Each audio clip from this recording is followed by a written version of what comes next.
Title 10, Section 151B, the functions of the Joint Chiefs. The first thing that's listed is military advisor to the President. That's the function of the chairman, but it also is the function of the members. I think that's your most important job. Will you commit to this committee and to me that in this position you will provide your best, unvarnished, truthful advice based on your deep military experience to the President of the United States, to the National Security Council, in all situations involving the possible use of military force? Admiral Moran? No question, Senator. General? Yes, sir. I have one bit of homework, although I suspect you've already done it. I think anybody entering a position that you're entering should read H.R. McMaster's book, Dereliction of Duty.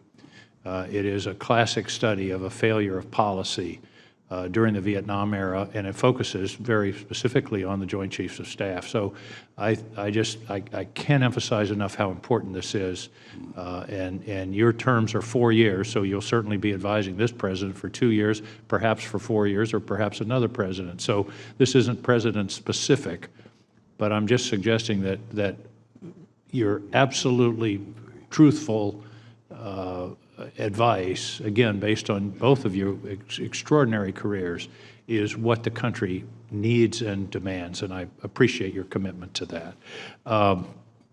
Admiral Moran, you started off, I think it was Senator Reid who asked about the Fitzgerald and the McCain, and you know that I've had a deep interest in that. You indicated that you're satisfied that the steps are being taken, the progress is being made. I want to be a little more specific. Do you have the metrics? Do you have the measurements? Do you believe that, for example, staffing, training, I don't want to take assurances from a captain or from somebody in the middle of the chain of command. Do you have confidence that the changes that are necessary to avoid tragedies like that are actually underway? Oh, absolutely, and happy to. I know you've asked for those metrics on a quarterly basis, and I will commit to you that you will get them. Thank you. Admiral, you were in the personnel business for a while, as I recall, and we talked about this. Sure. And one of the issues that you raised at that time was the narrowing of the base of the military, of the volunteer military. I think you said something like 84% of the people in active duty today come from military bloodlines. There also is a regionalization of the military. There are no active duty military bases in the Northeast, for example. I worry about the separation of the military from the remainder of the society. Is this something you think that we need to address? I think it should always concern us that the narrow slice of America that's participating in the defense of the country continues. We need to expand that. And that's to take nothing away from the military bloodlines, the young men and women who come in. They're incredible.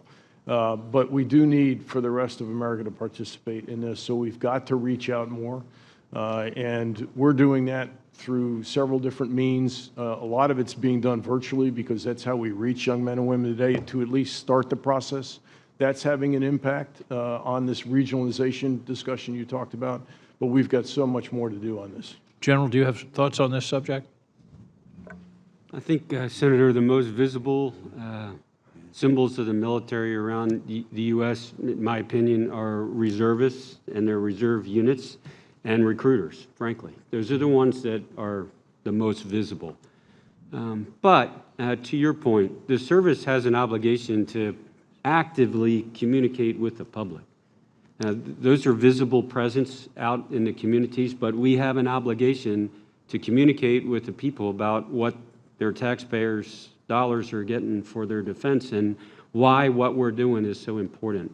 I don't think that's something we can ever take for granted, in other words. We have to do that proactively, and it has to be part of our jobs. And I appreciate that, and I think broadening your reach in terms of recruitment, the citizen soldier is a part of the history of this country, and it would be a shame. My worry is that the military is over here, and the public doesn't have that much connection with what it is you do, what your values are. So I commend you for those efforts and hope, and I think you said, Admiral, active measures. This isn't going to happen by itself. Finally, Admiral, a plea. We've had testimony in this committee over the last several years about drug shipments coming into the United States via the water, via the ocean, and that we only have the assets, the ships, to interdict 25% of the shipments we know of.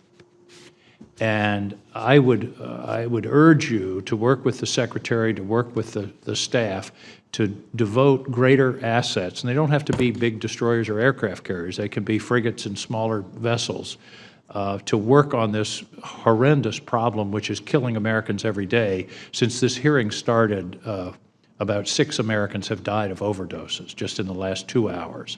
So I hope that this is something you can look at. It's not, you know, it's not China and it's not Russia and it's not anti-submarine warfare, but it is deadly and a deadly attack on this country that we can do something about simply by the allocation of sufficient assets. Is that something you're willing to look at? Absolutely. Yes, sir. Thank you. Thank you, Mr. Chairman.